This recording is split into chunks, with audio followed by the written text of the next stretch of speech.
Architecture education, I think, is on par with engineering as a sort of foundational degree. I just don't think the world knows it yet. Hi, my name is Bhatia. I'm a design strategy and technology consultant focused on building experiences and products that are physical and digital, mainly across sports, media, and entertainment. I live in London, but I studied in the US and worked there for a few years.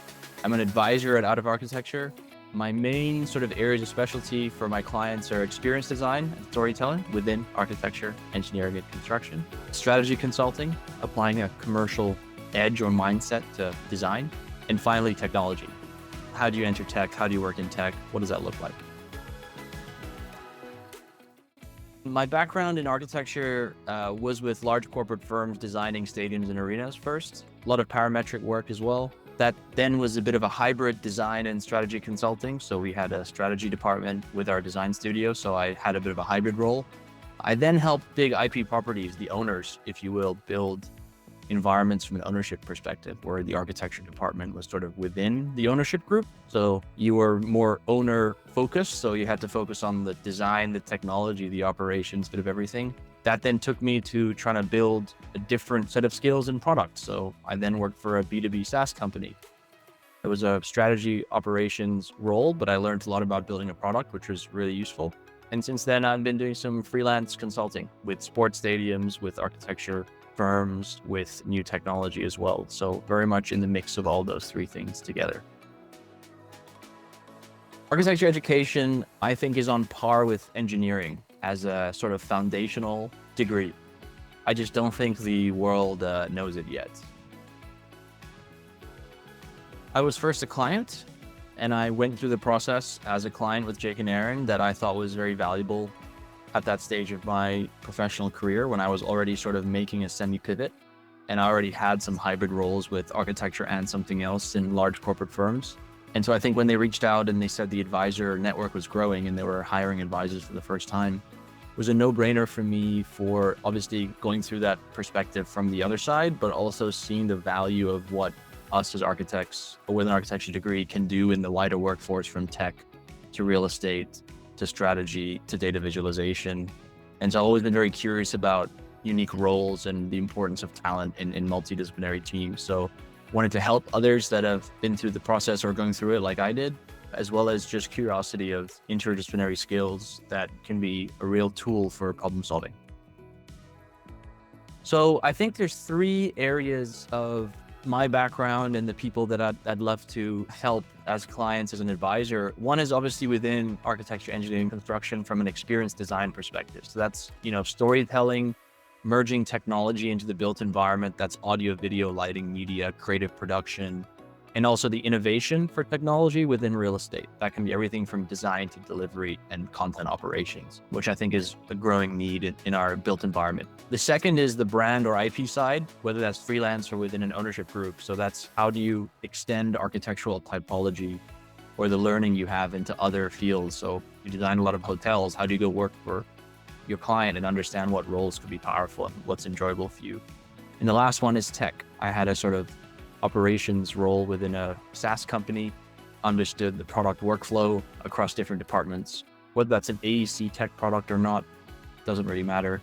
All the products are very similar. So if you're trying to get into tech, can definitely talk about the variety of roles that architects could potentially look for. My geographic awareness or network is in the US, from college there and working there for a few years, mainly California and Texas, but aware of the New York AEC and tech world as well. I've lived in London now for the last 8 years, so the UK and Europe I know well from projects and a network. And then personally, I grew up in India and Singapore, so I still have some friends and family and even friends working in architecture or real estate or tech in those markets as well. So one piece of advice I would tell potential clients is improving the way you reframe yourself, how to tell your story. And that's as simple as, what are your skills and experiences over the last 5, 7, 10 years that you can weave into a narrative that's compelling and applicable to the roles you're applying for? And that's everything from your digital profile on LinkedIn to your resume, your cover letter, how you message people for a conversation or a coffee. And it's really about explaining how you've done things in a way that fits the wider narrative. So reframing would be my main one. Another piece of advice that I give to a lot of my clients is a lot of the roles that you're applying to often don't exist that might be the best fit for you and the business. Usually more relevant with 5 to 7+ years of experience, where you've already defined value in X or Y field or vertical or architecture typology.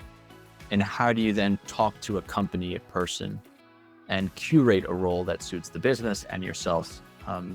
We often call it the hidden job market, but I'd say customizing roles and curating roles is another piece of advice I give a lot to my mid-career clients. I think as an international student for any discipline, doesn't even have to be architecture, but specifically with architecture, is always understand what you can and can't control. Always look and understand what your rules are in whatever country you're studying, down to a level where you might know it more than what the website tells you. I think the more information you can know yourself, the earlier you can plan, and the more you can compartmentalize what you can and can't control, I think the higher success and peace of mind it is for you and everyone around you as well. When we build buildings or think about problems in a more binary architectural realm, you have to understand the user and how a user touches, feels, and experiences the space, or decisions they make and assumptions we make as designers and inventors and builders.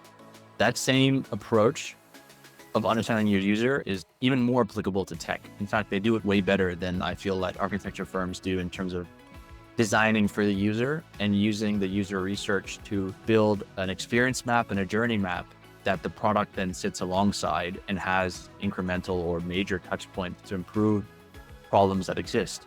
Truthfully, I don't think the architecture design process does that enough. And there's a lot of assumptions made from a design perspective on how the user could use a space or should use a space versus researching and understanding what the problems are that could be solved.